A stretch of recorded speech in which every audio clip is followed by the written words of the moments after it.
नमस्कार मित्रों, मैं नीलाव एक बार फिर से धर्म संसार पर आप सभी का स्वागत करता हूँ। हम सभी ने माता पार्वती और माता दुर्गा को सिंह पर सवार देखा है, किंतु क्या आपको ये पता है कि सिंह माता का वाहन कैसे बना? यह एक बहुत ही रोचक कथा है जिसके बारे में हम इस वीडियो में जानेंगे। माता सती की मृत्यु के उपरांत भगवान शिव बैरागी हो गए। तब माता सती ने पर्वतराज हिमालय की पुत्री पार्वती के रूप में पुनर्जन्म लिया। उस जन्म में भी उनका महादेव के प्रति अनुराग था और इसी कारण उन्होंने भगवान शिव की घोर तपस्या की और अंततः उन्हें पति के रूप में प्राप्त किया। दोनों का विवाह बड़ी धूमधाम से हुआ और फिर वे दोनों अपने निवास कैलाश पर लौट आए और कुछ काल उन्होंने बड़े सुख से बिताए। एक दिन महादेव और देवी पार्वती कैलाश में बैठे हास परिहास कर रहे थे कि अचानक महादेव ने उन्हें परिहास में ही काली शब्द से संबोधित कर दिया। महादेव का यह संबोधन माता पार्वती को चुभ गया और वे तत्काल अपने श्याम रंग से मुक्ति पाने हेतु तपस्या के लिए निकल गई। महादेव ने उन्हें रोकने का बड़ा प्रयत्न किया, किंतु उन्होंने यह निश्चय कर लिया था कि वे गौड़ वन को प्राप्त करके रहेंगी। वे पृथ्वी पर एक घोर वन में पहुंची और महादेव की तपस्या करना आरंभ कर दिया।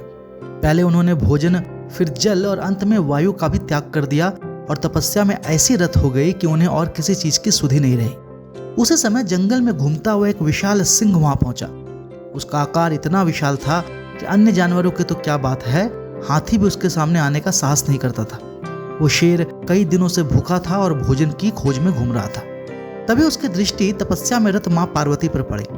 जब उसने एक मनुष्य को देखा तो उसे खाने को आगे बढ़ा, किंतु जैसे ही वो माता के निकट पहुंचा, उनका तेजस्वी रूप देखकर वो उन पर आक्रमण न कर सका। दैव योग से उस सिंह के मन में भी भक्ति का संचार हो गया और वह भी वही माता के निकट बैठकर उन्हीं के समान ही तपस्या करने लगा। ऐसा करते करते कई वर्ष बीत गए। उधर माता पार्वती की तपस्या से महादेव शीघ्र ही प्रसन्न हुए और उन्होंने प्रकट होकर उन्हें गौर वर्ण का वरदान दे दिया। अपनी तपस्या पूर्ण होने और वरदान प्राप्त करने के बाद माता ने वहीं एक सरोवर में स्नान किया। स्नान करते ही महादेव के वरदान स्वरूप उनके शरीर से एक गौर वर्णीय देवी प्रकट हुई जो गौरी कहलाई। उनका श्याम रूप जो बच गया था वो माँ कौशिकी के नाम से प्रसिद्ध हुआ। जब वे स्नान कर आई तो उन्होंने देखा कि एक सिंह उन्हीं की भांति वहां तपस्यारत है। अपनी दिव्य दृष्टि से उन्हें यह पता चल गया कि इतने वर्षों तक उनके समान ही उस सिंह ने भी तपस्या की है।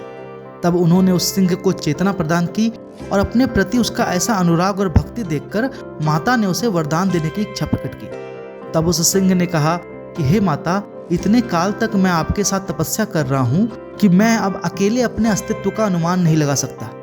अतः मैं चाहता हूँ कि मैं सदैव आपके साथ ही रहूं।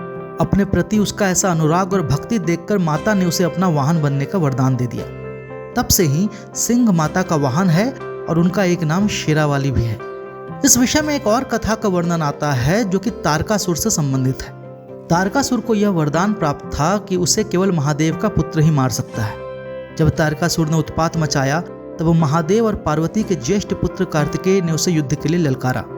स्कंद पुराण में ऐसा वर्णन है कि उस युद्ध में कार्तिकेय का युद्ध तारकासुर के साथ साथ उसके दो भाई सिंह मुखम और सुरा पद्मन के साथ भी हुआ। उस युद्ध में कार्तिकेय ने अंततः तारकासुर का वध कर दिया, जिसे देखकर उनके दो भाई सिंह मुखम और सुरा पद्मन उन्होंने कार्तिकेय पर आक्रमण कर दिया। पहले कार्तिकेय का युद्ध सुरा पद्मन के साथ हुआ, जिसे उन्होंने बड़ी शीघ्रता से हरा दिया। उसके बाद सुरा पद्मन कार्तिकेय के हाथों मारा गया। अपने भाई की मृत्यु देखकर सिंह मुखम बहुत क्रोधित हुआ और उसने कार्तिकेय पर पूरी शक्ति से प्रहार किया।